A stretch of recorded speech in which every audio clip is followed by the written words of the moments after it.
A soteriologia é o estudo da salvação. A salvação do homem,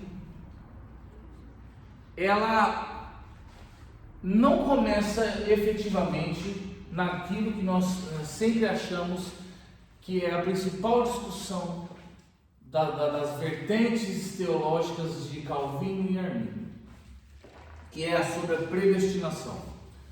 Nós somos predestinados a ser salvos ou não? Sim, acho que sim. Quem aqui acha que nós somos predestinados a ser salvos, levanta a mão. Quem acha que nós não somos predestinados a ser salvos? Muito bem. Antes de falar sobre salvação, precisamos compreender alguns conceitos básicos da eleição. Porque existe a eleição e existe a salvação. E eu queria começar pela eleição dos homens. Como que nós conseguimos entender o que é a eleição dos homens? Porque, preste atenção, Deus não predestina homens nem para a salvação eterna, nem para a perdição eterna. Ponto. Pastor, então, é arminiano? Não. Isso já foi superado há muito tempo. A Academia de Teologia, para os grandes estudiosos, já superou essa questão de Calvino e Arminio há muito tempo. Por quê? O principal intuito do Senhor, o principal intuito de Deus, no que tange a eleição do homem, vai estar sempre relacionado com algo que eu falo sempre aqui: o propósito. Então, a eleição do homem, ela está relacionada com o propósito. Acho que eu disse da última vez que estive em Pombal, que a única maneira que o homem tem de viver a plenitude daquilo que Deus tem para ele é se ele vive o propósito de Deus na sua vida ou não. Se ele cumpre o propósito de Deus da vida para a vida dele ou não. Por quê?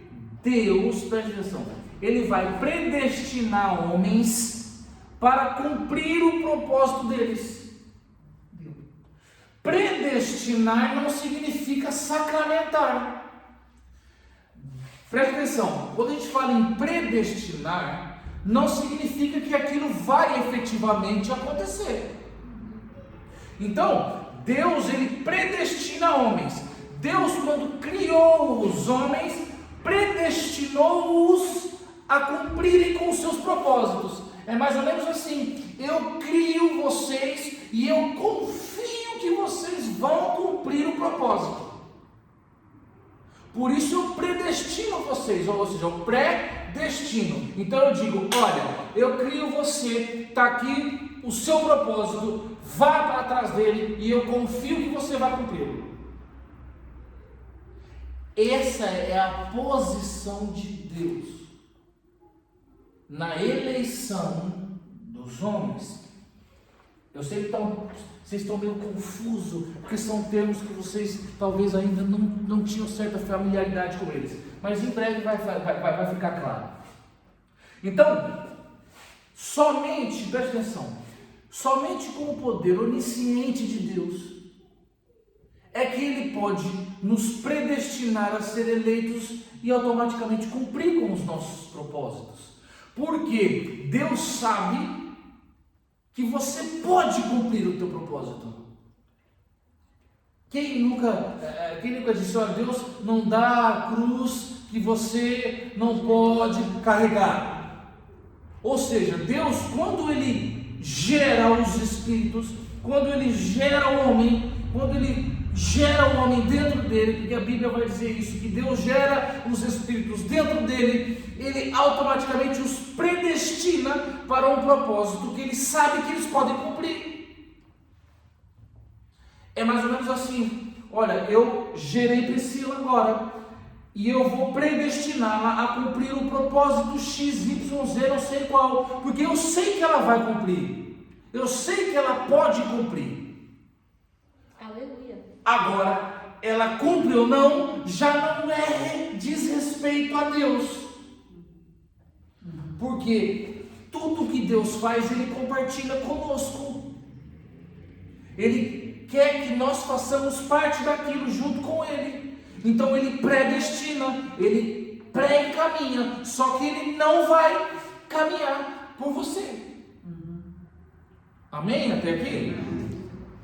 Como Deus é onisciente, então Ele pode nos predestinar para sermos eleitos, ou seja, para cumprirmos o nosso propósito. Da mesma forma que somente pela fé nele é que podemos cumprir com o nosso propósito ou não. Porque só vamos cumprir o nosso propósito quando cremos que Ele é o nosso Senhor e Salvador. Amém? Até aqui? Então é preciso que a gente comece a compreender isso. A salvação do homem, ela começa na sua eleição. Existe, durante esses nossos encontros, nós vamos ver que existem várias outras vertentes relacionadas à salvação do homem, mas ela vai sempre começar na eleição do homem. Ele precisa ser eleito. E vocês vão começar a compreender que Deus, Ele elegeu todas as criaturas que Ele criou. Só que nem todas cumpriram com o teu propósito. Já vamos já nos aprofundar nesse ponto das criaturas. Então, eleição e salvação são quase sinônimos, mas uma só é alcançada mediante a outra. A salvação só vai ser alcançada se você for eleito. Nenhum ser que não é eleito pode ser salvo. Amém? Amém?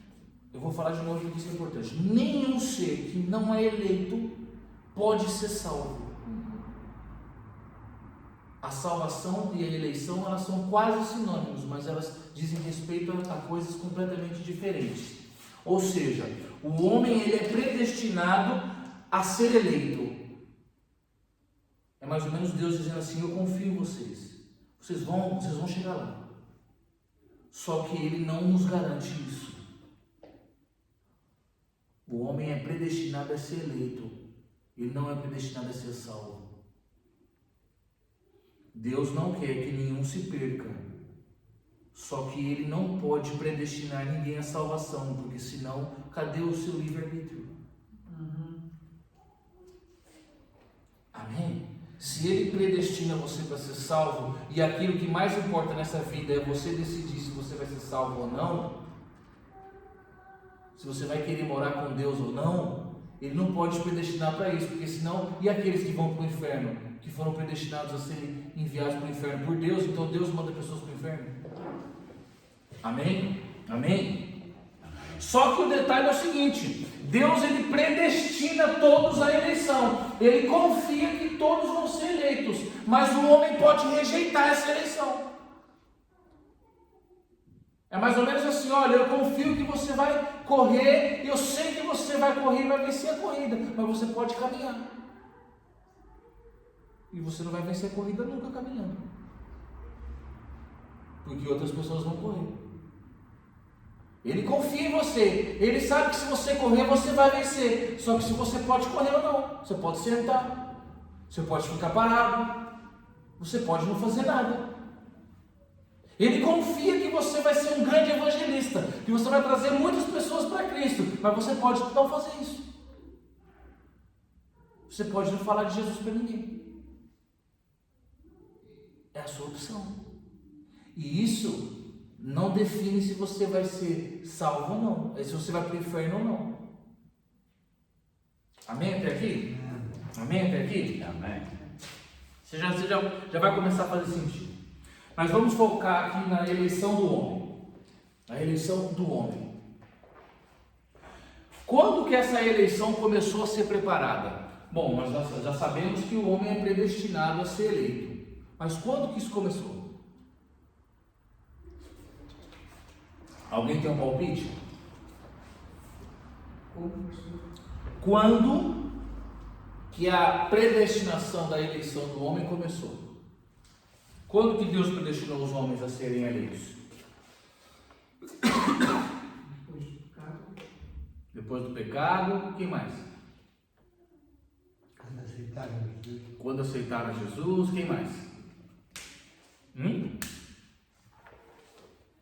Um de cada vez, gente. Ainda na geração, na gestação, muito bem. Que mais? Na sua criação. Perdão. Na sua criação. Na criação, que mais? A eleição do homem, ela começou antes da criação de Adão, antes da criação da terra, antes da criação do universo. A eleição do homem começou na eternidade. E aqui é necessário que vocês compreendam que quando eu digo a eternidade, não existe tempo. Porque Deus criou o tempo. E Deus está fora do tempo. O tempo não limita Deus em nada. Aí você começa a compreender como que a eleição de Deus funciona, porque Ele é atemporal. Ele está fora do tempo. O tempo não é um problema para Ele. Amém? E onde começou isso? Já sabemos que começou na eternidade. Começou aonde?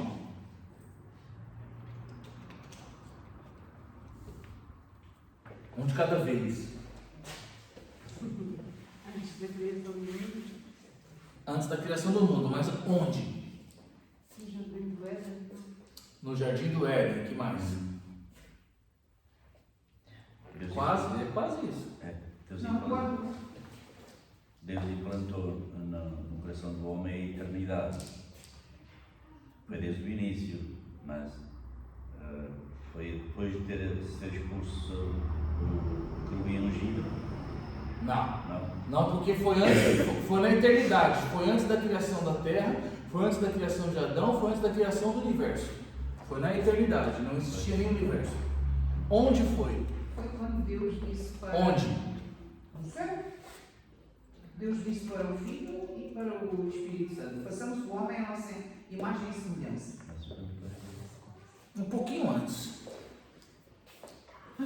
Não existia terra, não existia universo. Não. Onde foi então? O abismo. Onde? O abismo. Não existia abismo. Não existia. Foi no laboratório. A Wanda foi que chegou mais perto. Foi no laboratório perto do jardim do Éden. Ué, pastor, mas o jardim do Éden não existia, se não existia terra. Amém? Amém? Se não existia terra, como que foi o jardim do Éden? Eu devia ter falado algo muito importante antes de começar. Eu vou falar agora, porque eu esqueci. Eu sei que muitos de vocês aqui, isso é normal, em qualquer ambiente é assim. Uns conhecem mais, outros conhecem menos. Alguns têm um conceito de teologia, outros não têm. Só que assim, eu já gosto de deixar bem avisado. Tudo que vocês conhecem, ou grande parte disso, vai ser desmistificado. A ideia aqui é quebrar com todos os conceitos que vocês têm. Porque nós vamos falar sobre coisas aqui que eu tenho certeza que nenhum de vocês nunca ouviu falar. Tá bem? Glória a Deus. Então eu preciso que vocês estejam com a mente aberta, confiantes naquilo que eu estou dizendo, e que vocês vão conhecer de coisas que vocês nunca imaginaram. Tá bem? Amém. Assim é um estudo. Nós temos que estar prontos para receber coisas novas. Amém. E nós temos que estar prontos para ser confrontados Tá bem? Tranquilo? Vocês não precisam concordar. Eu não sou um ditador autoritário que quero que vocês concordem comigo. Só que vocês precisam receber. Depois vocês vão sentar e vão analisar todas as suas teorias teológicas sobre os temas que vamos tratar, e aí vocês comparem, e aí vocês acreditam naquilo que vocês perceberem que é mais compreensível para a mente de vocês. Tá bem? Tá bem? Mas tudo isso que eu estou dizendo aqui é bíblico. Não é nada da minha cabecinha fantasiosa. Pastor, mas você não leu nem o texto. Vou ler os textos. Mas eu vou criar os conceitos primeiro. Depois a gente vai para os textos. Porque se a gente vai ler o texto, explica o texto, lê o texto, vamos lá para o texto tal, isso cria interrupções na fluência do ensino. Tá bem? Prontos para terem seus conceitos quebrados, demolidos, destruídos todos? Amém. Amém. Então, se começou perto do Jardim do Éden, como disse a Wanda, mas o Jardim do Éden, mas a terra não existia, como que foi perto do Jardim do Éden?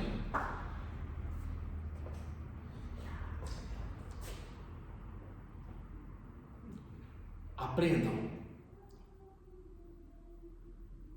O mundo que nós vivemos hoje é um mundo de sombras. Porque o mundo espiritual, ele existe.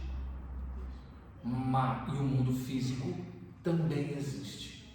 Só que tudo que existe no mundo físico é sombra do que existe primeiro no mundo espiritual. Vocês estão sentados nesta cadeira porque no mundo espiritual existe uma cadeira. Nós estamos numa sala porque no mundo espiritual existem salas. Tudo que existe no mundo físico só veio a existir no mundo físico porque primeiro foi feito no mundo espiritual. Abra sua Bíblia comigo aí, no livro de Hebreus, capítulo 11. Tá bom, pastor? Hebreus, capítulo 11. Hebreus. Hebreus 11. Essa aqui não estava nem programada. Vou ler, tá bem? Todo mundo achou? Eu vou esperar vocês acharem. Uma outra coisa importante, preste atenção. É bom vocês lerem muito a Bíblia em casa para vocês encontrarem os textos rápidos. Por quê? Quando você estuda a Bíblia, quando você está numa pregação, numa igreja, na sua casa, seja lá o que for, quando alguém vai ler o texto, se você não lê o texto, você não recebe a revelação. Já te ensinei mais uma aqui. Se você não lê o texto bíblico, você não recebe a revelação que tem contida naquele texto. Tá bem? Então, Hebreus capítulo 11. Todos acharam? Todos? Hebreus capítulo 11. Hebreus capítulo 11. Quero que todos leiam. Eu acabei de falar que perde a revelação. E ele lê. Se não lê, perde a revelação que tem. Versículo 3. Pela fé, entendemos que os mundos, plural, pela palavra de Deus foram criados, de maneira que aquilo que se vê não foi feito do que é visível, aparente. Ou seja, pela fé, cremos que os mundos, quais mundos? Espiritual e físico. Pela palavra de Deus foram criados, certo? Amém? Amém. De maneira que aquilo que não se vê, que aquilo que se vê, ou seja, aquilo que é físico, não foi feito do que é físico. Ou seja, o mundo físico não foi feito do mundo físico. Ele foi feito do mundo espiritual. É assim que Deus trabalha. Amém? Amém. Por que na tua casa tem uma janela? Porque no céu tem janelas. Quando um homem é inspirado inspirado a construir uma cadeira, essa inspiração vem de Deus. Porque ele vai construir algo, ele vai criar algo visível de algo que ele nunca viu. Amém? Porque a gente acha que o mundo espiritual, são flashes e fumaças. Não! Ele é real como o nosso. Por que eu sei que a minha alma tem braços e pernas? Porque eu tenho braços e pernas. Por que eu sei que o meu espírito tem olhos? Porque eu tenho olhos. Aleluia. Por que Colossenses capítulo 1, versículo 15 vai dizer que Ele, Cristo, é a imagem visível do Deus invisível? É assim que Deus trabalha. Tudo que tem no mundo físico são sombras daquilo que existe no mundo espiritual.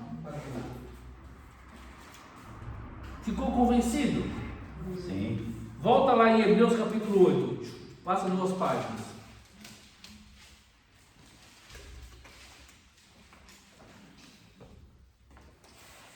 Hebreus capítulo 8. Ora, a suma do que temos dito é que temos um sumo sacerdote tal, que está assentado nos céus, à destra do trono da majestade, ministro do santuário e do verdadeiro tabernáculo, o qual o Senhor fundou, e não o homem. Ou seja, existe um tabernáculo no céu, que foi sombra, que foi revelação e inspiração para Moisés construir o da terra. Ah, pastor, isso é doideira. É assim, olha o que está escrito. Porque todo sumo sacerdote construir, versículo 5, os quais servem de exemplo e sombra das coisas celestiais, como Moisés divinamente foi avisado, estando já para acabar o tabernáculo, porque foi dito, preste atenção, olha, faz tudo conforme o modelo que no monte se mostrou. Deus replicou para Moisés a imagem do tabernáculo do céu, o verdadeiro tabernáculo que nós lemos no versículo 1, colocou essa imagem no monte. Moisés viu aquilo, viu o verdadeiro tabernáculo e fez um igual. Ou seja, tudo que existe na terra existiu primeiro no céu. Você conhece aquele versículo que diz: tudo aquilo que ligares na terra terá sido ligado no céu. Ou seja, primeiro acontece no céu, você liga na terra depois. Amém? Amém. Amém.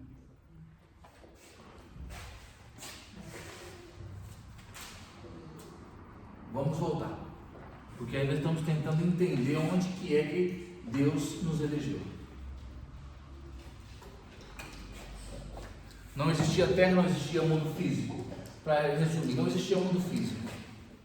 Não existia estrela, não existia terra, não existia universo, não existia, nada que é físico existia. Só o que era espiritual? Oi? Só o que era espiritual? Só existia o mundo espiritual.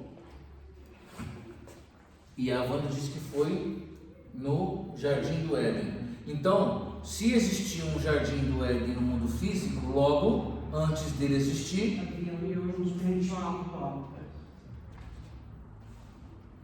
o daqui é uma cópia.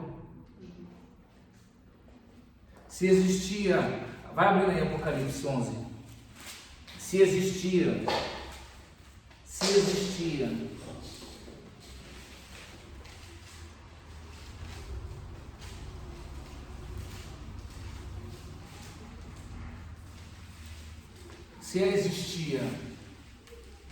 a Arca da Aliança na terra, Apocalipse capítulo 11, versículo 19. Apocalipse 11, 19. E abriu-se o céu, E abriu-se no céu o quê? O templo. O templo de Deus. Se tinha um templo de Deus aqui na terra é porque já tinha um lá antes. E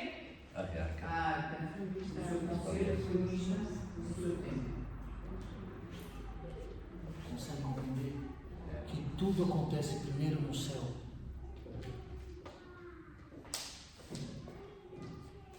E onde foi que o homem foi eleito?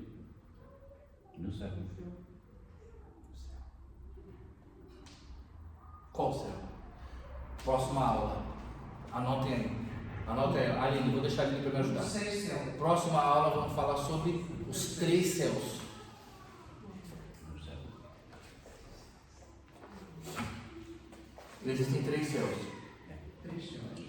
Aurânio, Mesorânio e Eporânio. Vamos falar sobre isso na próxima aula.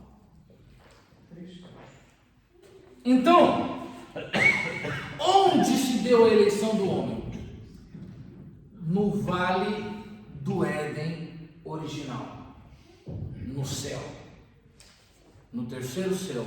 No céu de Deus. No céu de Eporânio. Como é, pastor? No céu? No céu de Deus. Lá onde Deus está. Todos os 6 são de Deus. Mas no terceiro céu é onde ele habita. Talvez agora. Talvez não sei onde a Nova Jerusalém está. Não sei onde ela está. Então, foi lá, no Monte Santo, porque no terceiro céu também tem um Monte Sião.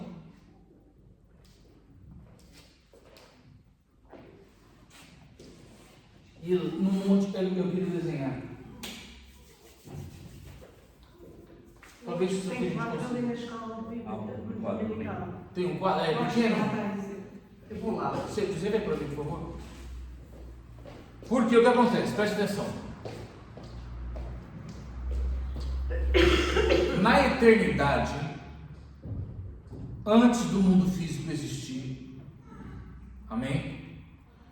Deus estava no terceiro céu. E como que é o terceiro céu? Em suma, em alguns detalhes, existe um monte Sinai, um monte santo. Imagine um monte. Em cima desse monte estava, à época, em construção, a Nova Jerusalém. Quem conhece a Nova Jerusalém? Quem conhece a Nova Jerusalém? Não? Vocês não conhecem a Nova Jerusalém? Vocês vão passar 7 anos lá, vocês não conhecem ela? As bodas do Cordeiro serão lá, vocês não conhecem ela? Quem aqui conhece alguém que morreu em Cristo? Ele está lá.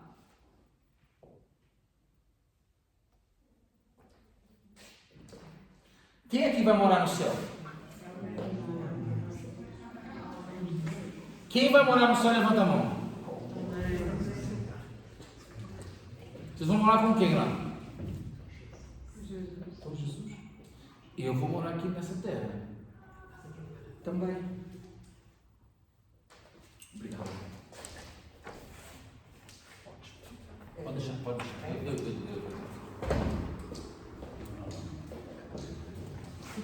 Apocalipse 11. Se a gente desviar um pouquinho, vocês não ficam bravos comigo não, né? Mas faz parte do ensinamento disso. Aí, capítulo 11, versículo 15.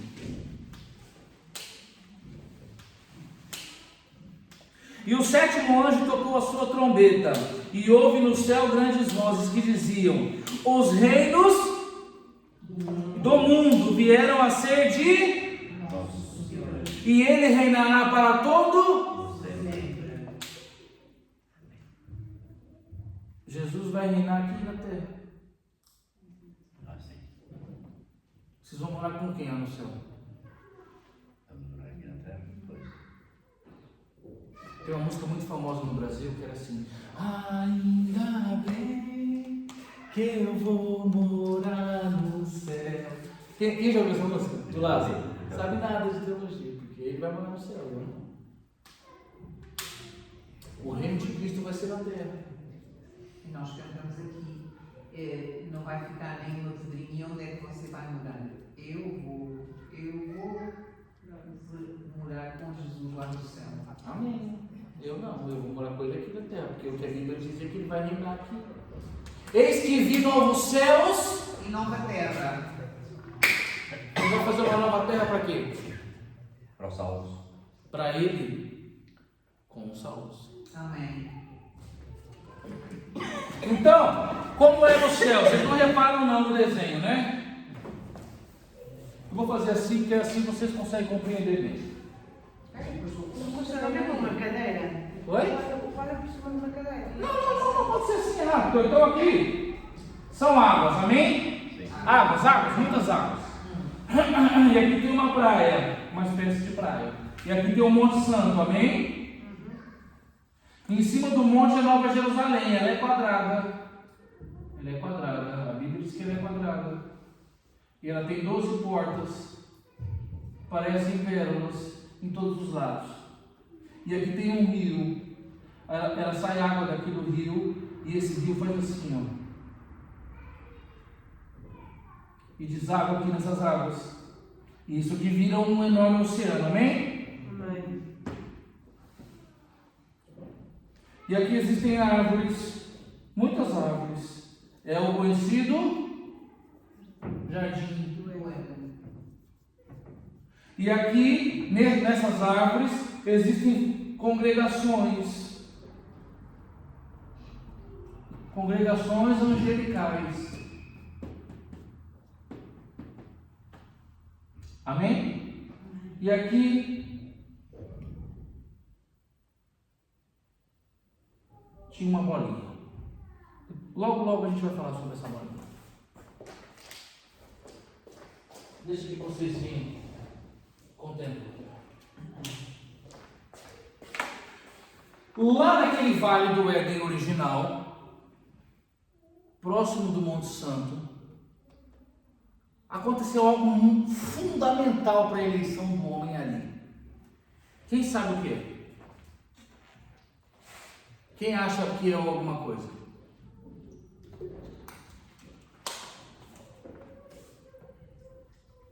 Foi ali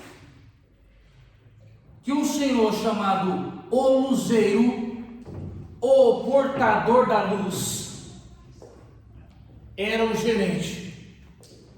Então, o trono de Deus está dentro da Nova Jerusalém ali, amém?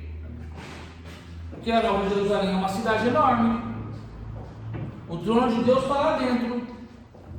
E ela está sobre o Monte Santo. E existia um cidadão, um querubim, chamado o Luzeiro. A Bíblia diz que quando ele caminhava, saía música. Os pífaros e os tambores e a música foi criada no dia que ele foi criado. A Bíblia diz que ele era perfeito. A Bíblia diz que ele era belo. A Bíblia diz que ele era sábio. E ele era o gerente disso tudo, ele comandava tudo aquilo. Todos os seres celestiais estavam debaixo da autoridade dele. Acima dele, somente o Senhor dos Exércitos, somente o Deus Altíssimo.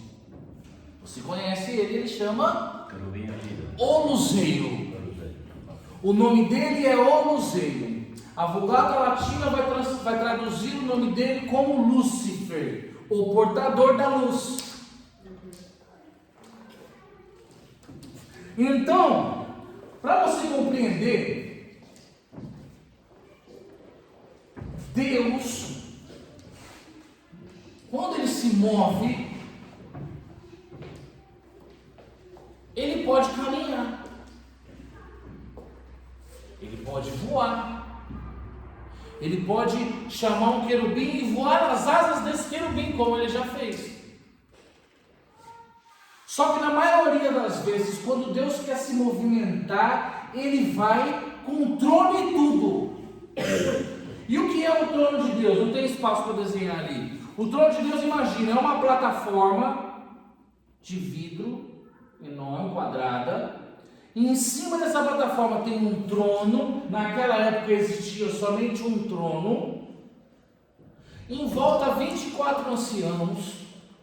Nas bases de cada quadrado existiam 4 rodas, com uma roda dentro delas. Existe 2 serafins acima do trono de Deus. Acima do trono de Deus, entre Deus e os serafins, existe um arco celeste.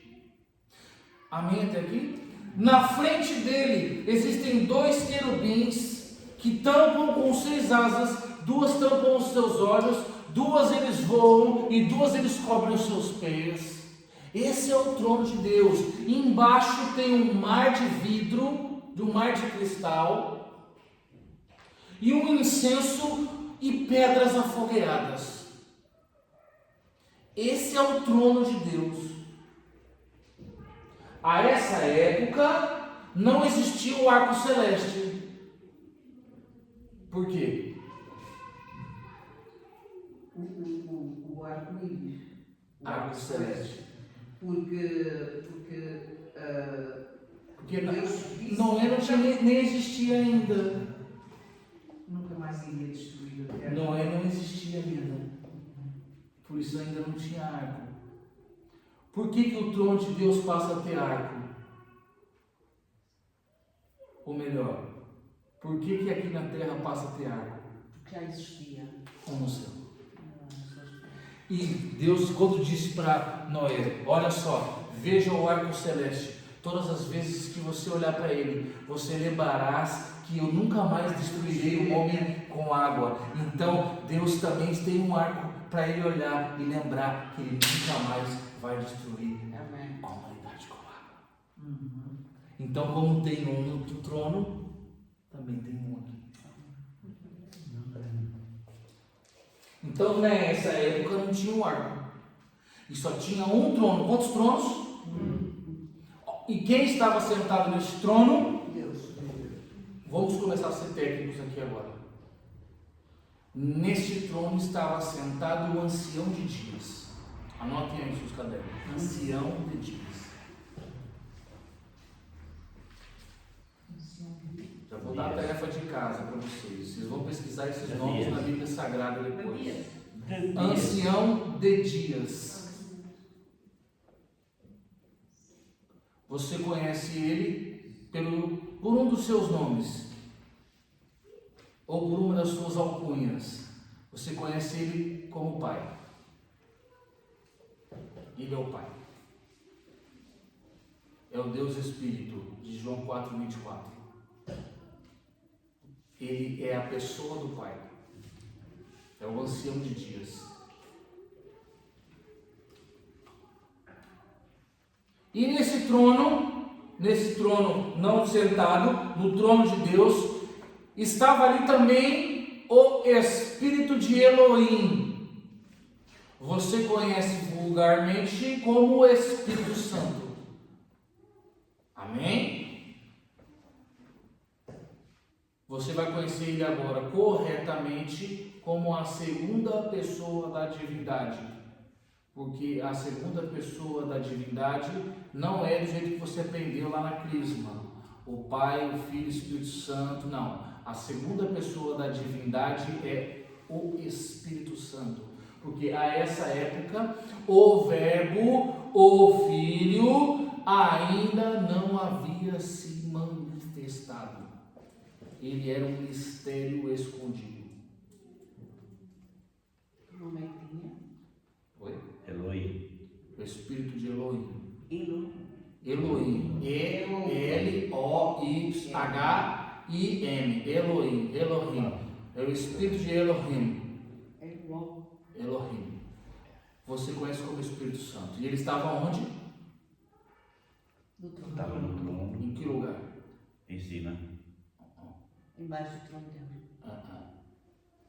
Nas rodas do trono. Na roda. Porque o Espírito Santo é movimento. Ele não para nunca. Ele está sempre em movimento. Ele está sempre agindo. Ele está sempre indo. Ele é nós vamos falar sobre isso no futuro.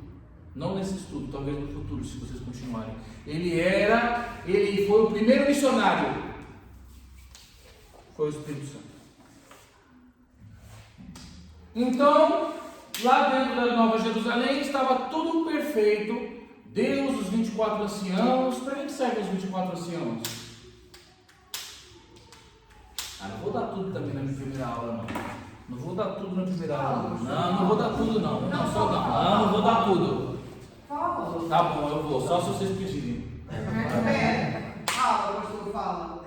Os Espíritos, os 24 anciãos, são a relação que Deus tem com o tempo. O dia só tem 24 horas, porque existem 24 anciãos no trono de Deus. Eles são uma referência de tempo.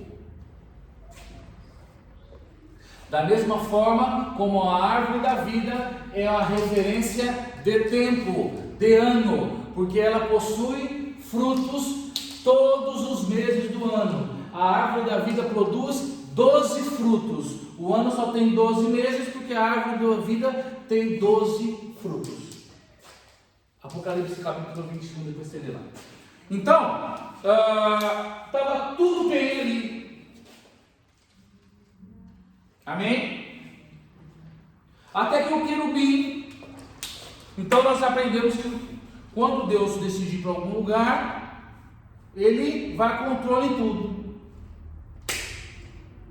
Bom, eu quero ali conhecer aquela região ali. Então o trono dele pega e sai da Nova Jerusalém e vai para o trono e tudo.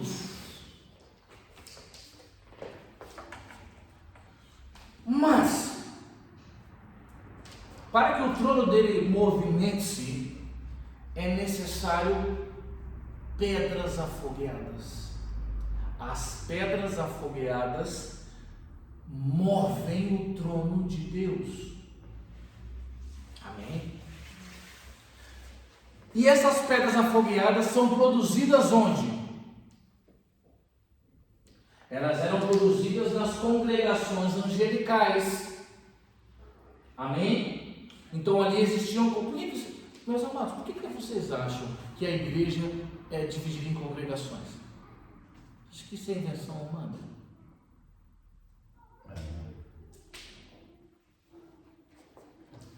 Congregações angelicais. Então, uma quantidade X de seres celestiais se reuniam ali e adoravam a Deus. Santo, Santo, Santo. E adoravam, e davam palavras de glória, e diziam bênçãos, e eram aquela coisa, aquele fogo. E ali dentro daquelas congregações existiam pedras verdes. Elas eram que cor? Verdes. E quanto mais aqueles seres celestiais adoravam a Deus, quanto mais aqueles seres celestiais davam glórias e honra, aquelas pedras, quando o negócio começava a ficar bom, sabe? Começava a ficar bom o negócio, as pedras começavam a ficar vermelhas, com a adoração dos anjos. Elas ficavam afogueadas, cheias de adoração.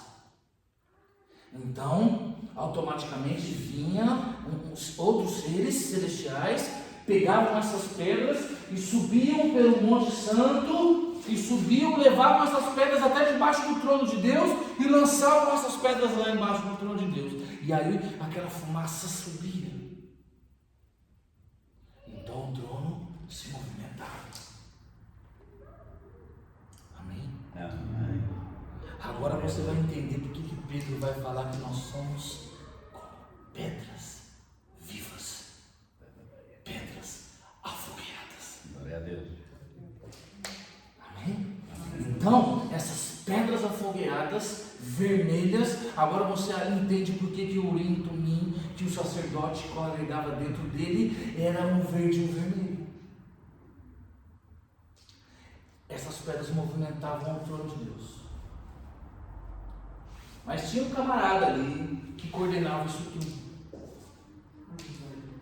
Ou não sei. Então ele caminhava entre as congregações. verificava se o louvor e a adoração. Imagina quando ele chegava. Imagina quando aquele ser perfeito, belo, quando ele, cada passo que ele dava era uma nota musical perfeita, porque Deus adora música. Deus adora música. Então quando ele caminhava, era a perfeição caminhando. Era uma som de Bach, Beethoven, e nada disso, nem se aproximava do que aquele homem, aquele ser causava. E ele caminhava entre as congregações para ver se realmente estava tudo certo, tudo dentro dos conformes. E ele tinha acesso a todas as áreas. Até que num determinado momento começou assim a passar na cabeça dele, na mente dele, porque ele é um ser espiritual, ele é um espírito, mas ele tem mente, ele tem alma. Preste atenção, preciso explicar isso para você. O terceiro céu, o mundo espiritual, está repleto de seres celestiais, seres espirituais. Então você possui anjos, arcanjos, querubins, serafins, você possui os 24 anciãos, você animais. Não são como os nossos animais, são outros tipos de animais. E todos esses seres, eles são espírito. Paulo vai falar sobre isso. Não são todos eles espíritos ministradores preparados para servir a todos aqueles que servem a Deus? Eles são espírito.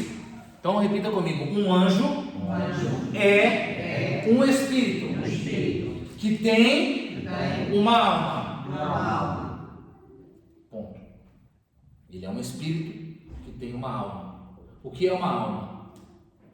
Intelecto, razão, entendimento. Um anjo não é um ser, não é um cachorro. Ele tem intelecto, ele tem razão, ele tem entendimento. Mas ele não é uma alma, ele é um espírito. O homem é o quê? O homem é uma alma que possui um corpo físico e um corpo espiritual, que é o seu espírito. Amém? Então, em um determinado momento, esse ser passou assim na mente dele, que talvez ele tivesse sendo mal pago por aquilo tudo. Que talvez, peraí, eu preciso de uma promoção, porque eu sou tão sábio, eu sou perfeito, eu sou belo. Você vai aprender isso, quem sabe, quando a gente for falar sobre escatologia. Todos os seres celestiais o admiravam. Todos os seres espirituais admiravam o luzeiro. Então ele pensou: olha, eu sou bom demais para estar na posição que eu estou. Preciso de uma promoção. O que tem cargo acima do meu aí? Aí ele olhou, e a Bíblia diz, nós vamos ler o texto, tá, meus amados? E a Bíblia diz que ele caminhava entre as pedras afogueadas. Então, ele só chegava até as pedras. Então ele olhava para cima e via o trono de Deus. Ele estava embaixo da plataforma onde ficavam as pedras. Ele só ia até ali. E ele olhava e ele via sempre o Pai, o ancião de dias, de baixo para cima. E sabe o que deixava ele mais irritado? é que acima do trono do Pai ainda tinha 2 serafins. Você conhece eles, está lá em Isaías capítulo 6, depois você vê. Isaías. Capítulo 6. E ele começou, e esse negócio ficou na cabeça dele. Eu sou muito bom. Ele não tinha pecado ainda. Eu sou tão inteligente. E tudo estava funcionando normalmente. Deus é onisciente. Ele já tinha percebido isso nele. Deus falou: eu vou tratar dele. Vou tratar dele. Porque Deus nunca dá ninguém por perdido. Deus falou: eu vou tratar dele. Ele é bom demais para se perder. O que Deus fez?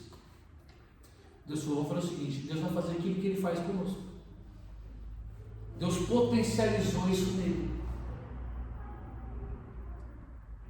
Quando você está com pensamentos de pecado, pensamentos ruins, são só pensamentos. Calma lá. Deus vai fazer o quê? Eu já falei sobre isso aqui. O que Deus faz? Ele confia tanto em nós que Ele diz: o Guilherme vai vencer esse pensamento. Ele vai vencer isso. Então o que Deus faz? Para ele vencer, eu preciso fazer o quê? Potencializar isso em você. Ou seja, eu vou dar oportunidade para que você vença. Só que a oportunidade de vitória também é a chance de derrota. Já dei esse exemplo aqui. Copa do Mundo vai começar agora. Final de Copa do Mundo de futebol. Último jogo. 90 minutos do segundo tempo. Pênalti. Para Portugal. Cristiano Ronaldo. Portugal versus Brasil. Cristiano Ronaldo pega a bola. 45 minutos do segundo tempo. Ele põe a bola ali. Se ele fizer o gol, é glória. Portugal vai ser campeão da Copa pela primeira vez. Aquele homem vai sair vitorioso, cheio de glória. Mas a mesma oportunidade que ele tem de fazer, ele tem de perder. E se ele perder, ele vai virar um vilão. Vão massacrar ele. Tudo que ele fez em toda a carreira dele vai ser jogado no lixo. É isso que Deus faz conosco. Quando nós estamos agindo mal, não pecamos ainda. Então Deus diz: eu confio em vocês. Então toma aqui o pênalti, bate o pênalti. Vai lá, vença.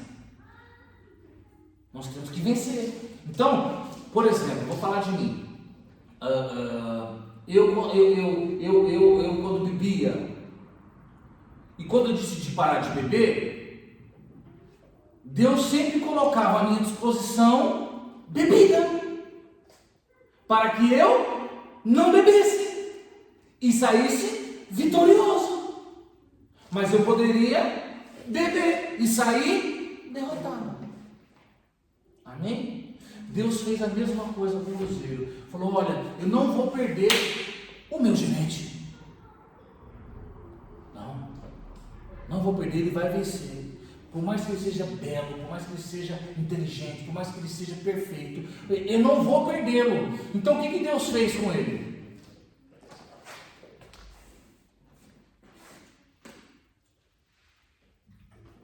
Quantos tronos tinha no trono de Deus? Quantos tem hoje? 3. Deus permitiu que ele visse esse segundo trono, que estava na sala do trono. Na sala do trono existia um trono escondido. Esse trono é de quem? Jesus. E Jesus estava onde?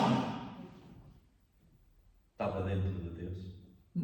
Os anjos, os seres celestiais, achavam que Deus era dicótomo. Achavam que só existia o Pai e o Espírito. Porque o Filho estava escondido, era um mistério escondido. Colossenses capítulo 1 vai falar sobre isso. Que ele era um mistério escondido. E tinha um trono lá já preparado para ele. O que o Pai fez? Deixou que Satanás visse aquele trono. E na hora que ele viu aquele trono, ele falou: é meu. É meu. sabia que ele precisava de uma promoção. Daniel vai falar sobre esse trono. Ele vai dizer: eis que vi que foram postos um trono e outro trono. E no outro trono, eis que vi que se assentou um homem que era como o filho do homem. Daniel viu o exato momento onde o outro trono foi posto. O trono de Cristo foi posto. Daniel viu esse momento. Mas ali só tinha um trono. E Deus deixou que ele visse. Para quê? Para que ele vencesse. O que ele fez? É meu. Sabia. Não quer que eu cresça. Está me segurando. Está me podando. Para eu chegar onde eu devo. Onde eu mereço.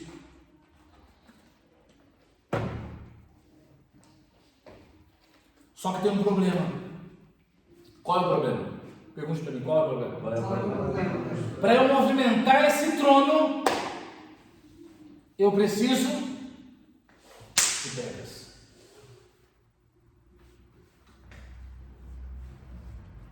E aí?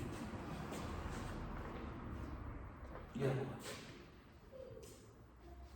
Bom, vou usar da minha influência. Então ele começou a caminhar no meio das congregações ali, e aí ele chegava aqui e veio aqui a mão.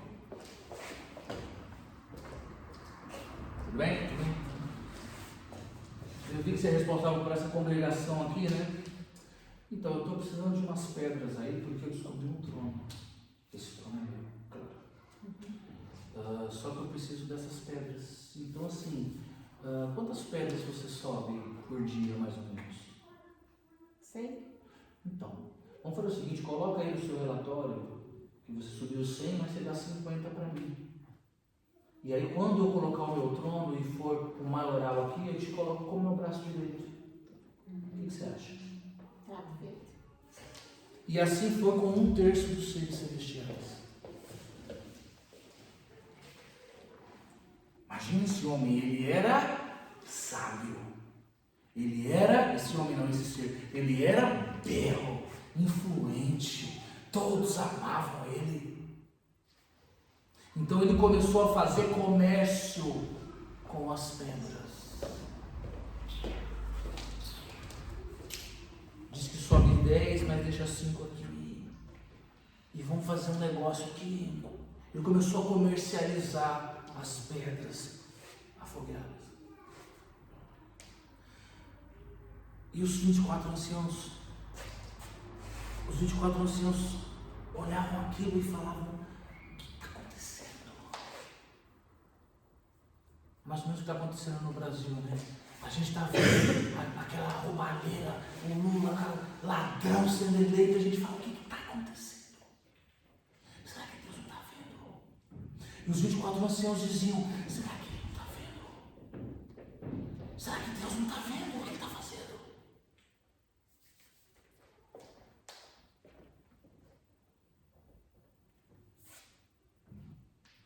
Só que quando ele, às vezes, encostava em alguém, vem aqui falar aqui, ali.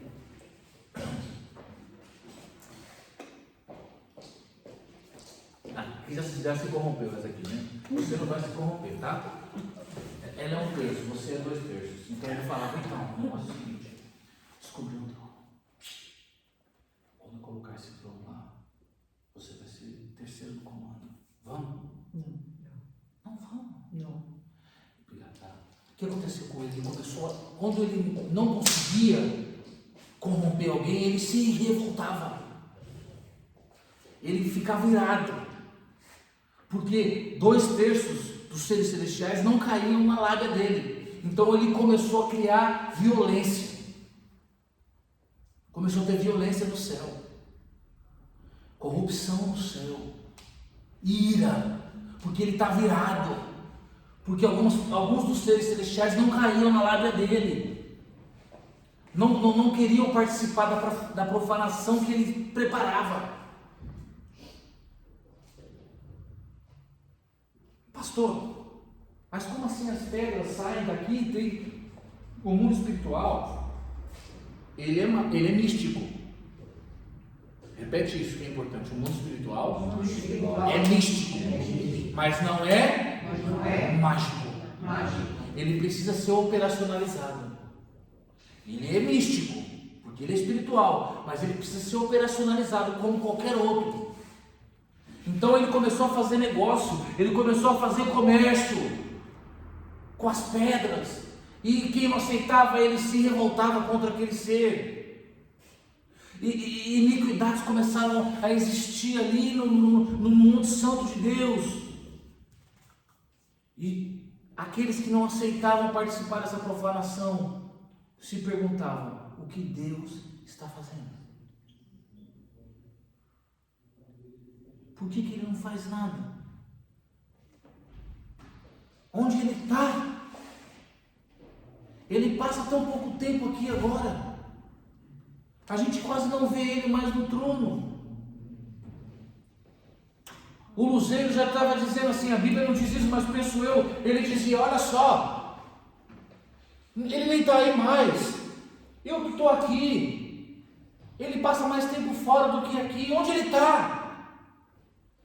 E todos perguntavam por que Deus permite que isso aconteça. Abra sua Bíblia comigo em Ezequiel capítulo 28.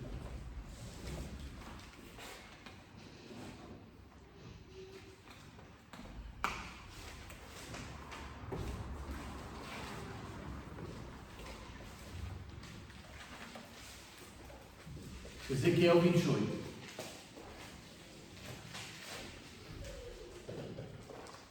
Todos acharam? Amém, amém, amém? Amém. Versículo 13. Estavas no Éden. Quem é que estava no Éden? Quem você conhece que estava no Éden? Estava o... O Adão estava no Éden? Não. Não, o Adão estava no Éden, não estava? Não A Eva estava no Éden? Ela estava em cima do céu. Esse texto aqui está falando de Adão e Eva? Não. Então não pode ser naquele Éden que a gente conhece. Esse Éden é outro. Exato. Estavas no Éden, no jardim de Deus, e de toda pedra preciosa te vestias: o sárdio, o topázio, o diamante, o berilo, o ônix, o jaspe, a safira, a esmeralda, o carbúnculo e o ouro trabalhado eram os teus tambores e as tuas flautas. Foram preparados no dia em que tu foste criado. Tu eras o querubim ungido, o protetor. Te estabeleci sobre o santo. Tem um monte aqui? Tem um monte ali, né? Tem um monte ali, né? Tem um monte ali, né? Versículo 14. Te estabeleci sobre... O que está escrito aí na sua Bíblia? É aquele mesmo ali, né? É aquele mesmo ali, né? É, sim. Eu falei que tinha um monte santo, não falei? Sim. Falei que tinha jardim, não falei? Vamos voltar. Te estabeleci sobre o monte santo de Deus. Andavas no meio das pedras. Foste perfeito em teus caminhos, desde o dia em que foste criado, até que se achou iniquidade em ti. Ponto. Segura aí. Iniquidade não é pecado.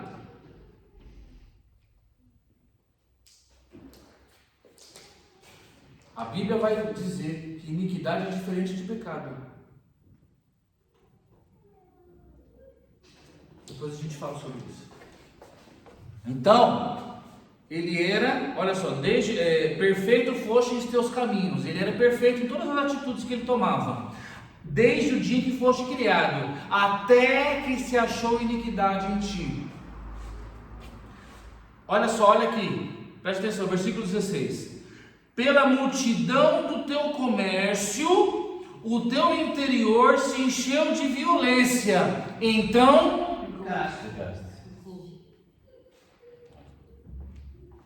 esquece essa história de que ele pecou porque ele era orgulhoso. Mentira, te ensinaram errado. Não é o que o texto diz. Vamos ler de novo? Pela multidão do teu comércio, o teu interior se encheu de violência. Então, Pecado. ele pecou por quê? Porque se encheu de violência. Porque o comércio dele não funcionava e ele se encheu de violência e então Pecou. Você lembra o que aconteceu com Moisés?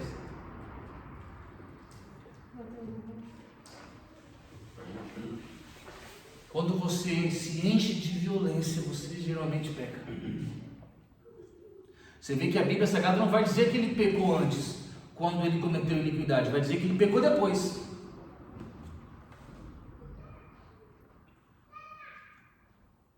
Ou seja, você pecou, então o que eu fiz? Portanto, eu te lancei profanado, fora do monte de Deus, ó querubim protetor, e do meio das pedras afogueadas foste tirado. Olha aqui, por isso que as pessoas confundem o motivo pelo qual ele pecou. Portanto, o teu coração se engrandeceu por causa da tua formosura, e corrompeste a tua sabedoria por causa do teu esplendor. Não foi por conta do engrandecimento dele, da formosura, do orgulho dele que ele pecou. Não é isso que o texto diz. O texto diz que por conta do orgulho dele, ele teve a sabedoria corrompida. Ele era tão cheio de si, ele era tão orgulhoso que por conta disso a sabedoria dele foi corrompida. Ele não pecou porque foi orgulhoso, como você aprendeu. Não é o que o texto diz. Isso é uma questão não é nem questão teológica, isso é uma questão de interpretação de texto.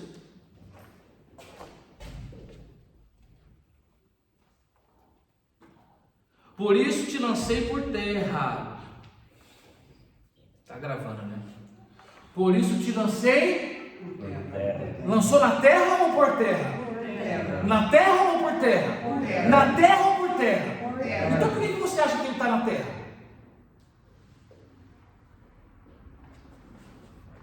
Não é nem teologia isso é português, é análise sintática. Você tem análise sintática? É a mesma coisa? Por isso te lancei por terra. O que significa lançar por terra? Abrir mão. Não conto mais contigo. Você não serve mais para mim. Não é isso o sentido de lançar por terra? Abrir mão. Não significa te lancei na terra. Satanás, deixa eu te contar um detalhe, um segredo. Satanás não mora na terra.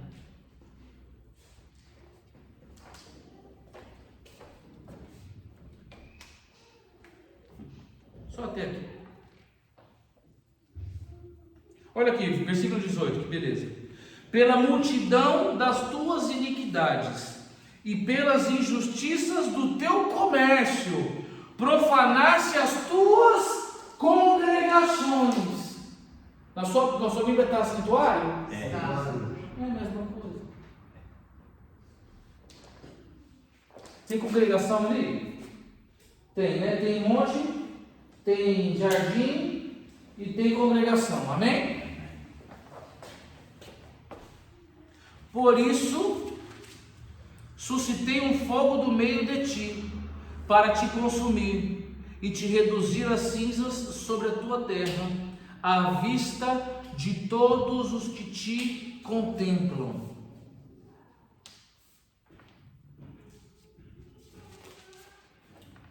Amém? Amém. Foi isso que aconteceu com Uzziah. Pastor, por que ele disse que queria o trono de Deus? Por que Satanás queria o trono de Deus? Porque eu queria ser igual a Deus.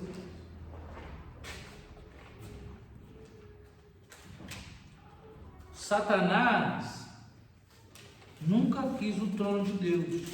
Ele queria ser mais que Deus.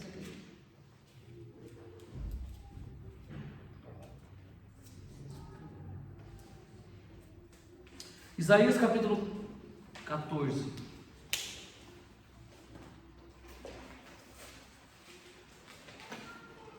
Pastor, estamos falando sobre a eleição do homem, você está aqui já 1 hora falando, dando aula sobre o luzeiro. Se você não falar sobre o que aconteceu no passado, como você vai entender o presente?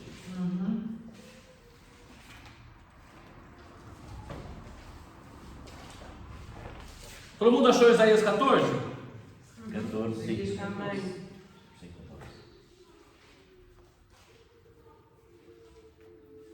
Versículo 12.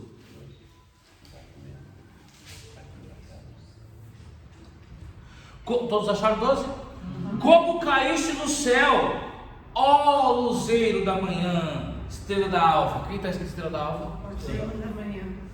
Filho da aurora, como foste lançado por terra, tu que lançava sorte sobre as nações, porque tu disseste no teu coração: eu subirei ao céu, acima das estrelas de Deus exaltarei o meu trono. Acima do trono de Deus. O que tem na plataforma do trono de Deus? O trono de Deus, amém? O que tem acima do trono de Deus? Os serafins. E os serafins. Ele, que também são estrelas. Você pode usar, muitas vezes a Bíblia diz que os anjos são estrelas. Então ele queria colocar o trono dele acima dos serafins. A audácia dele foi maior do que você imagina. A audácia do luzeiro foi maior do que você imagina. Ele não queria tirar Deus do trono dele. Ele queria colocar o trono dele acima do trono de Deus. E usar Deus como inferior a ele. Porque ele achava que ele era maior que Deus.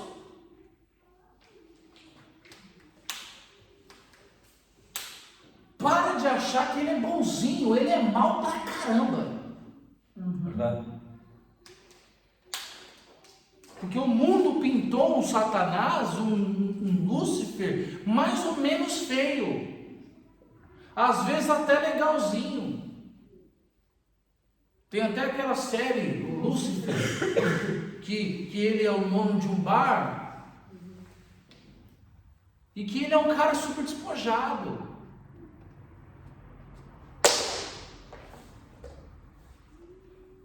Mas onde estava Deus? Enquanto essa confusão toda se desenrolava, onde estava Deus?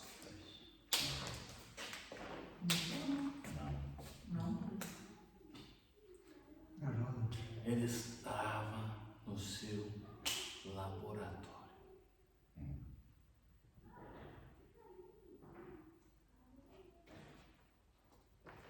Ele cada dia, não existiam dias, mas a cada momento, a cada tempo, a cada instante, a cada ser espiritual que Lúcifer, que o luzeiro corrompia, e a cada vez mais ele passava mais tempo no laboratório dele. Ele passava cada dia mais vezes no laboratório dele. E a Bíblia Sagrada vai dizer que esse laboratório chamava mundo habitável.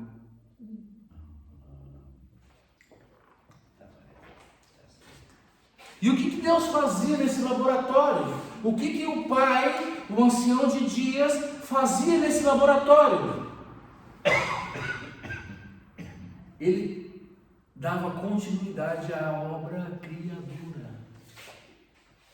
Porque os 24 anciãos, os seres celestiais, todos eles imaginavam que a obra criadora de Deus tinha parado ali, que era só aquilo ali.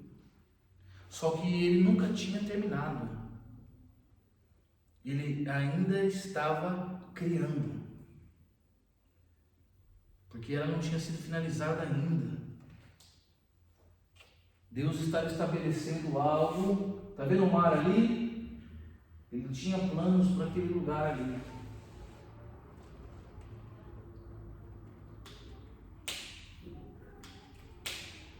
Não sei se eu falo agora.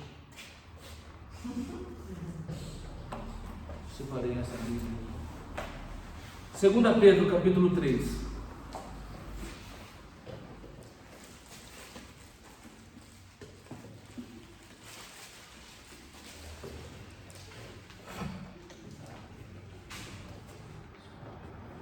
Vou correr, tá bem? Vou começar a correr. Com o tempo aqui. Tá bom? Tá bom? Tá bom aí? Amém. Aleluia. Estou sendo claro? Tá dando para compreender bem? Sim. 2 Pedro capítulo 3, versículo 4. Não, 4 é muito. 5. Pois eles voluntariamente ignoram isto, que pela palavra de Deus os céus existem desde os tempos antigos e que a terra foi tirada da água. Repita comigo: a terra foi tirada da água e que no meio das águas, repete isso, no meio das águas ela existe. E que, por meio da água, o mundo de então foi submerso e pereceu. Leia comigo esse último versículo de novo. Versículo 6. Versículo 5. Eu voluntariamente ignoro isto, pela palavra de Deus, já desde a antiguidade existiam os céus e a terra. Olha aqui. E quê? E a terra. E a terra Que foi tirada da água. foi da onde? Da água. Foi da onde? Da água. Da onde? Da água. Aham. E no meio da água. E onde? E onde? No meio da água subsiste. Onde? No meio da água. Aham. E que? Pelas quais coisas pereceu o mundo de então. Coberto pelas águas do Coberto com rio. as águas do rio. As águas do rio. Essa é a terra. Nessa época. Era uma bolinha de barro. Dentro da água. Sem forma. E vazia. Vazia.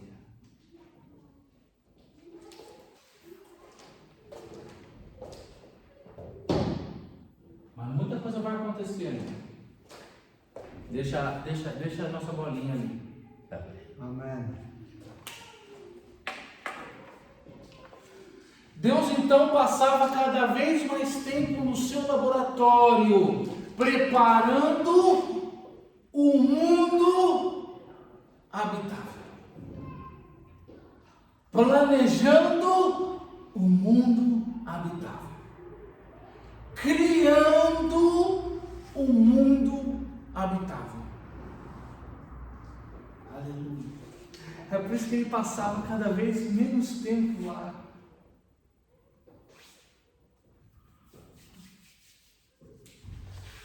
Estava ele, o ancião de dias, e o seu arquiteto, arquitetando e planejando tudo. Então eles planejavam, sabe aquela bolinha lá, aquela bolinha. O que você acha da gente fazer uma coisa bem interessante com ela? A gente transforma ela, a gente tira a água assim de volta dela, assim, ó. Olha aqui pra mim, todos. A gente pega ela assim, a gente abre um vácuo no meio dela assim. Um vácuo. Você sabe do que é feito o universo? Você sabe do que é feito o universo? O universo é vácuo. A gente abre um vácuo nela assim, ó. E aí a gente molda ela. E aí a gente separa assim. Essa lama toda. A gente separa de um lado. E aí vai sobrar uma terrinha seca. A gente empurra para o outro lado. Deixa separado assim. Aí a gente cria assim. No meio um grande oceano, no meio. Aí essa terra está bem molhadinha, bem fértil. E aí o que você acha? O que você acha da gente? Eles estavam planejando. Arquiteto planeja, arquiteto não executa, arquiteto planeja. Então o arquiteto dizia assim: o que você acha da gente criar? sementes que brotam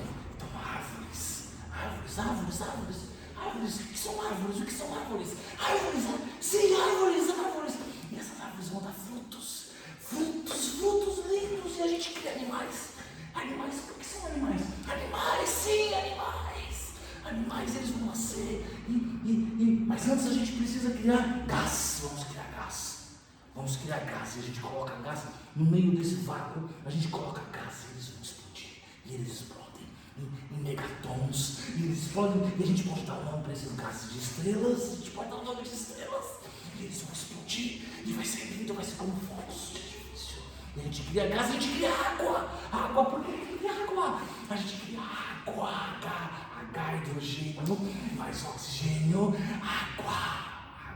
E eles estavam ali a cada dia que passava, planejando.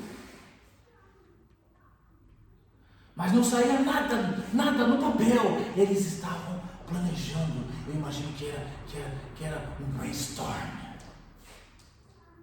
Uma chuva de ideias. E eles planejavam. E a Bíblia Sagrada vai dizer que o arquiteto do Ancião de Dias, o arquiteto se alegrava. E eles riam. E eles um alegrava o outro enquanto eles planejavam. Talvez eu imagino eles pensando como vai ser o oxigênio, como vai ser o gás, como vai ser o átomo, como vai ser o nêutron. Vai ser lindo, vai ser maravilhoso. Eles planejavam isso tudo.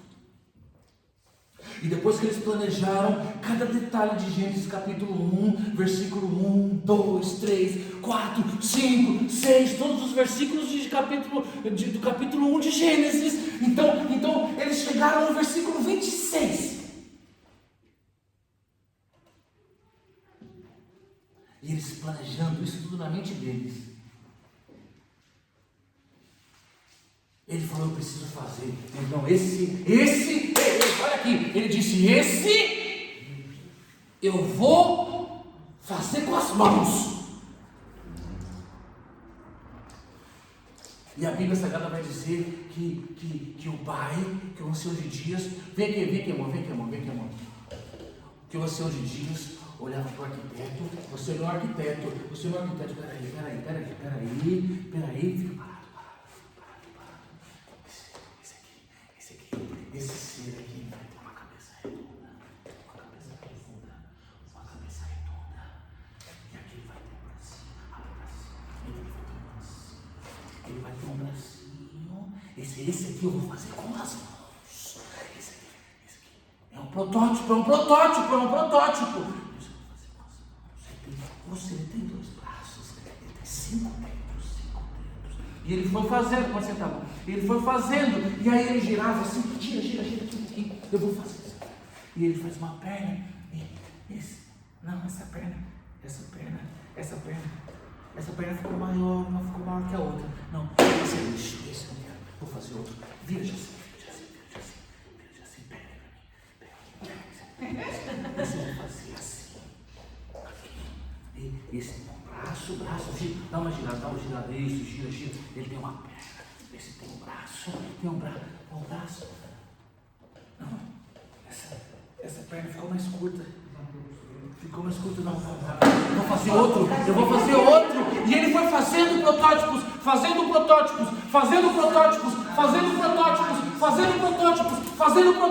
E fazia. E não queria. Enquanto isso. E a Bíblia Sagrada vai dizer que o arquiteto pegava esses protótipos e brincava com eles. E falava, esse aqui não tem uma perna, esse aqui tem gordinho, esse aqui tem o cabelo preto, esse aqui tem o cabelo amarelo. E ia se juntando cada um dos protótipos. E a sabedoria, o arquiteto, a sabedoria estava com ele. E a sabedoria brincava com esses protótipos e brincava com eles como uma criança brinca com seus bonecos. E o pai criava, e era uma infinidade deles, eram milhares de milhões, de trilhões, de quadrilhões, e eram muitos, e eles passavam cada vez mais tempo ali juntos, e tinha tantos protótipos, até que ele chegou e disse, agora sim, terminei, é assim que eu quero que ele fique, um bonequinho lindo, ele tem uma pele assim, ela é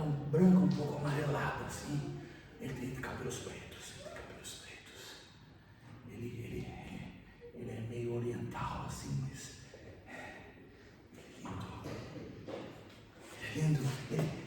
Cadê meu protótipo? Ele é igualzinho a você. Ele é igualzinho a você. Ele é igualzinho, olha que é a sua cara. E aí o arquiteto dizia assim, é mesmo? Ele é como eu. Ele é meu espelho. Aí agora você acabou de descobrir o que é a imagem. Você descobriu o que é a imagem. É a imagem. É a imagem. E ele disse agora sim, eu terminei. Mas o que você está fazendo? Com esse monte de protótipos, eles são imperfeitos. Eles são imperfeitos. Joga isso fora. E a imagem dizia assim, não, eu já os amo. Eu já os amo. Eles são meus. Pastor, eu quero trabalhar. Quando Jesus disse, eu vos amei primeiro. Ele estava falando de algo um pouco mais antigo do que você imagina. E ele disse, não, eles são meus. Você não vai levar eles de mim. Porque todos aqueles que você colocar nas minhas mãos, eu não vou perder nenhum.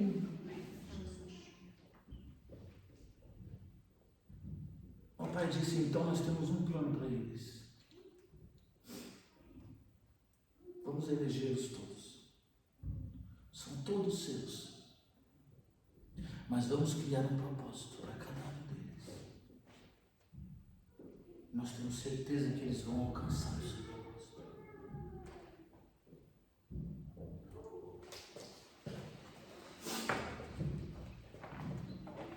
Pastor, onde está isso na Bíblia? Abra a sua Bíblia comigo em Provérbios capítulo 8. Provérbios. Capítulo 8.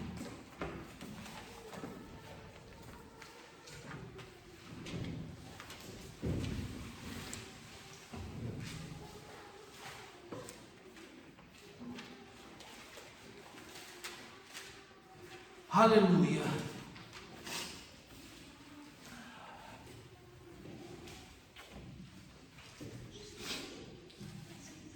Glória ao teu nome, Jesus. Diga mais, Senhor. Versículo 22. Todos acharam? Amém. Amém. O Senhor Jeová me possuiu como as primícias de suas obras mais antigas.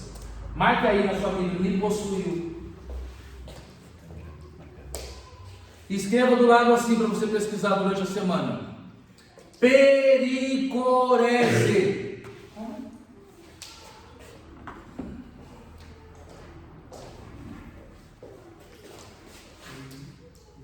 Pericorese.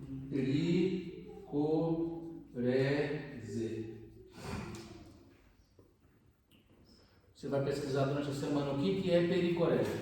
Você vai entender esse texto. Por cima, para você compreender. A pericorese é o... Antes de existir mundo espiritual, antes de existir tudo aquilo ali, só existia Deus e Deus.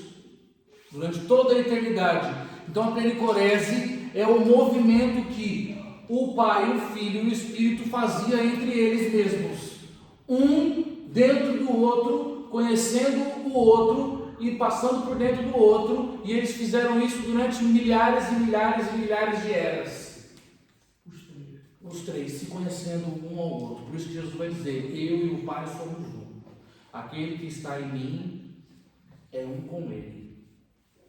Esse é o movimento que as três pessoas da divindade fizeram durante eras, se conhecendo.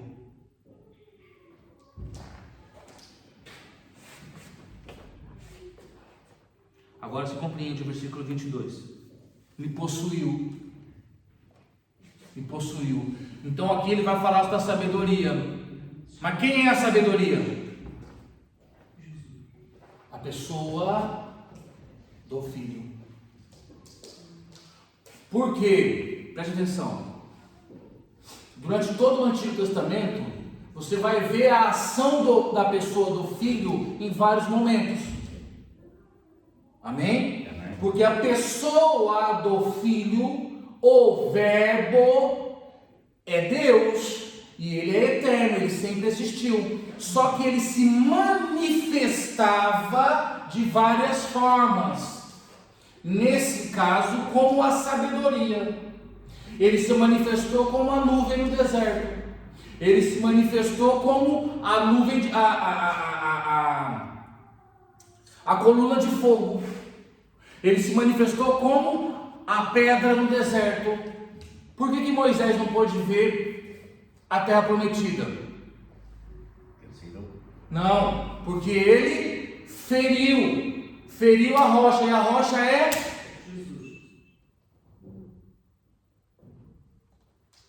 Então, a pessoa do Filho, ele se manifestava durante o Antigo Testamento, durante toda a eternidade, de várias formas distintas. Só que ele não deixava de ser Deus. Amém? O Senhor dos Exércitos. Quem é o Senhor dos Exércitos? O Filho. É a pessoa do Filho. Ele é o comandante de todas as hostes celestiais. Só que os seres celestiais olhavam para ele e viam o Senhor dos Exércitos, viam o general da guarda, o capitão da guarda dos exércitos de Israel. Mas este homem, este ser, é o Filho, manifestado de outra forma. Por isso que ele era um mistério escondido. Não posso soltar tudo agora. Satanás não sabia, quando Jesus estava na terra, Satanás não sabia que ele era filho de Deus. Ele duvidava, ele talvez tinha uma leve certeza, mas ele não sabia ao certo. Por isso que ele enviava os demônios para perguntar toda hora para Jesus se ele era o filho de Deus, porque ele não tinha certeza.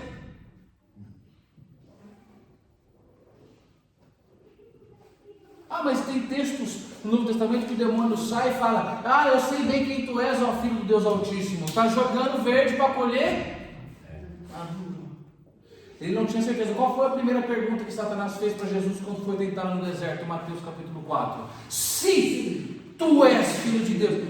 Eu ouço pregações fantásticas sobre identidade, baseado nesse texto. Tem nada a ver com identidade. Ele estava, na verdade, querendo tirar de Jesus a verdade, que ele não tinha. João Batista não sabia. Você sabia disso? João Batista não sabia que Jesus era o Filho, o Verbo. Ele achava só. Gente. João capítulo 1. Que essa aqui eu tenho que explicar, porque senão vocês vão sair falando que eu sou herético aí, que eu falo heresia. Como assim João não sabia? Ele era primo. Como não sabia, pastor? Ele era um primo. É que você não lê a Bíblia direito.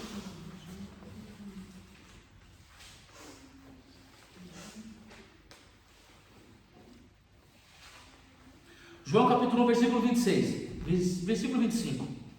Então perguntaram-lhe e disseram-lhe: por que batizas, se tu não és o Cristo, nem Elias, nem o profeta? João respondeu-lhes dizendo: eu batizo com água, mas no meio de vós está um a quem vós não conheceis. Este é aquele que vem após mim, que é antes de mim, do qual eu não sou digno de desatar-lhes a correr as sandálias. E estas coisas aconteceram em Betabara, do outro lado do Jordão, onde João estava profetizando. No dia seguinte, João viu Jesus que vinha para ter com ele e disse: eis o Cordeiro de Deus que tira o pecado do mundo. Esse é aquele do qual eu disse: após mim vem um homem que é antes de mim, porque foi o primeiro do que eu, e eu não o conhecia. Eu não conhecia se era primo. Era primo, 6 meses mais velho. Como não conhecia? Ele não conhecia que ele era o Cristo. Mas para que ele fosse manifestado a Israel, vim eu, por isso batizando com água. E João testificou dizendo: eu vi o Espírito descer do céu como pomba e repousar sobre ele. De novo ele vai dizer: e eu não conhecia.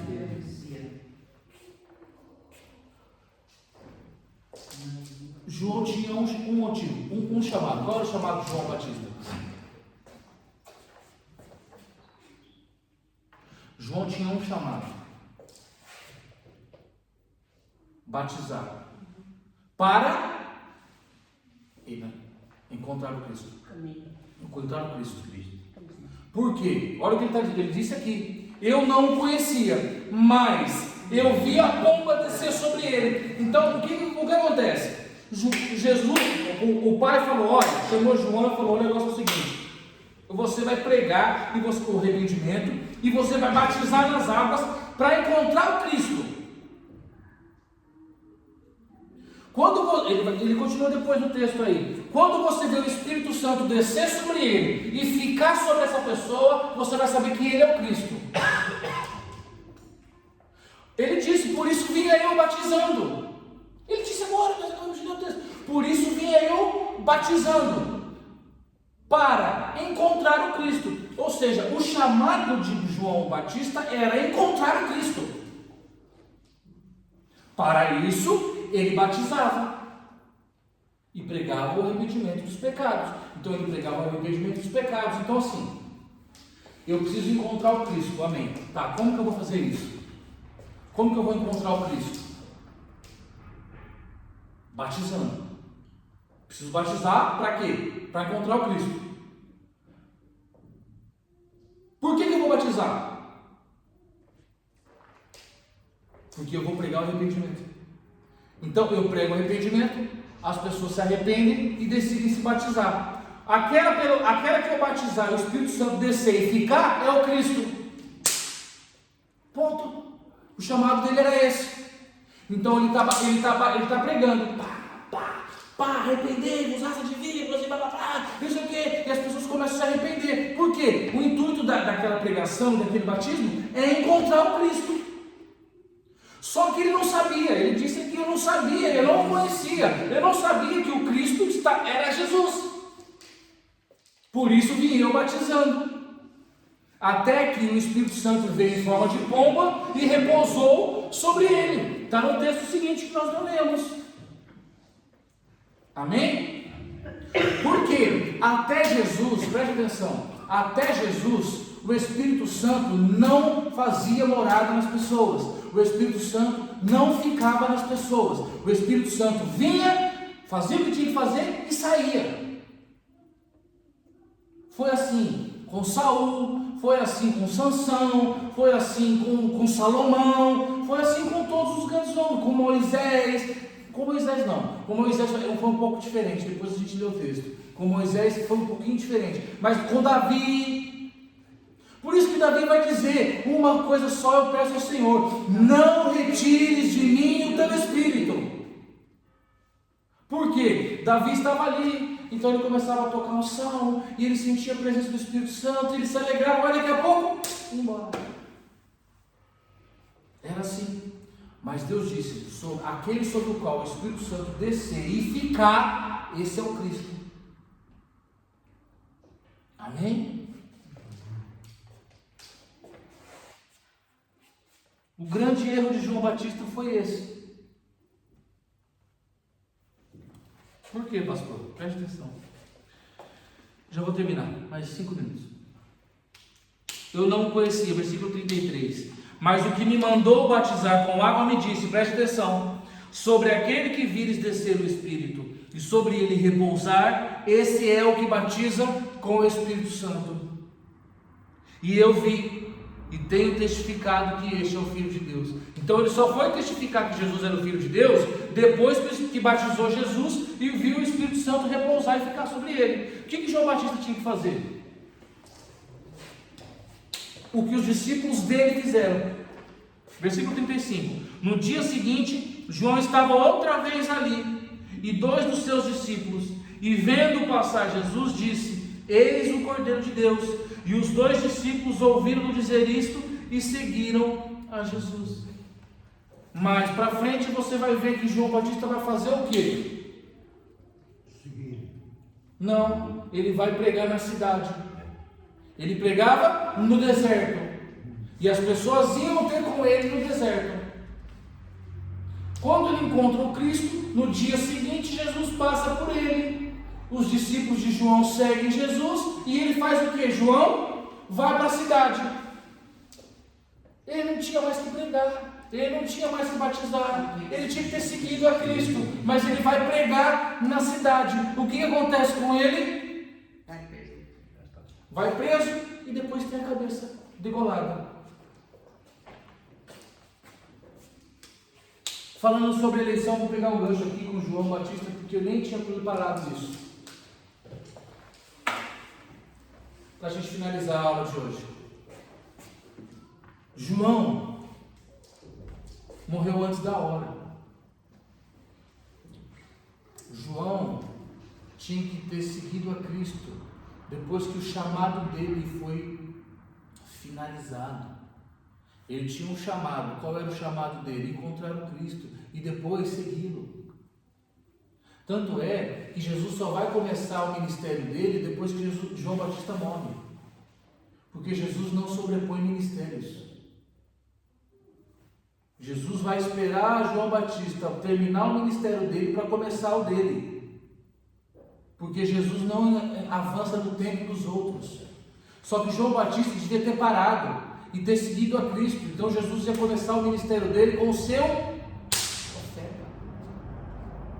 Por isso que Jesus vai dizer lá na frente, quando ele vai entrar em Jerusalém, ele diz: vocês vão até ao centro da cidade, vocês vão encontrar ali um homem, vocês vão pedir para ele 2 jumentos, tem lá, está lá amarrado lá, não está amarrado na seca, 2 jumentos, um jumentinho e a sua mãe. Peça para o homem e tragam os 2, que eu vou entrar em Jerusalém. Eram 2 jumentos, um para Jesus, um para João. E iam entrar em Jerusalém. O sumo sacerdote e o seu profeta do seu lado. Só que onde estava João? Morto. Por quê? Não soube a hora de parar. Não entendeu que o ministério dele, que o chamado dele, que a eleição dele tinha terminado. O nosso ministério, meus amados, ele tem começo, ele tem meio e ele tem fim. Não, um chamado é uma obra que você precisa executar e ponto. A nossa eleição, ela tem um objetivo específico. Depois que você finaliza, você precisa seguir a tua vida sem ela. Eu disse aqui eu fui em Pombal, acho que foi em Pombal. Eu já falei aqui também. O pastor, o homem que trouxe o Billy Graham para Jesus, viveu muitos anos descansado, sentado somente ouvindo a palavra. Por quê? O chamado daquele homem foi encontrar o Billy Graham, que trouxe milhões de pessoas para Jesus. Então aquele homem estava descansado. Por isso que a Assembleia de Deus muitas vezes jubila os seus ministros, os seus pastores, para que eles descansem, porque o seu ministério, o seu chamado, a sua eleição já foi, acabou. Descansa agora. Ouve uma palavra, vai viver a sua vida com Cristo. A gente nunca deve parar de falar de Jesus. Amém. É isso que eu estou dizendo. A gente nunca tem que parar de ser filhos de Deus, de viver e agir como filhos de Deus. Mas a eleição pela qual nós fomos chamados, ela tem um momento para terminar. A minha não terminou. A sua talvez não terminou. Talvez terminou. Da mesma forma como você só vai viver completamente feliz quando vive o seu chamado, você também só vai conseguir viver completamente feliz quando ele termina.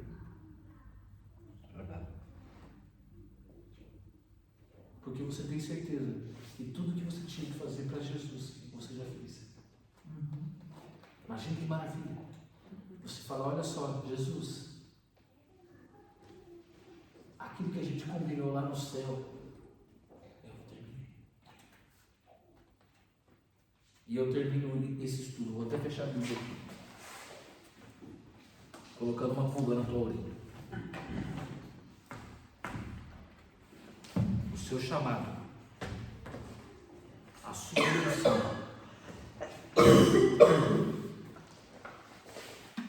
você disse para Deus que ia cumprir antes de nascer. Amém? Glória a Deus. Glória a Deus. Você e Deus combinaram isso. Deus olhou para você e falou, então, o meu chamado para você é esse. Você topa? Você disse para ele, topa. Você só não lembra. Ok? Tem um livro, anotem aí quem quiser anotar, já vou terminar aqui.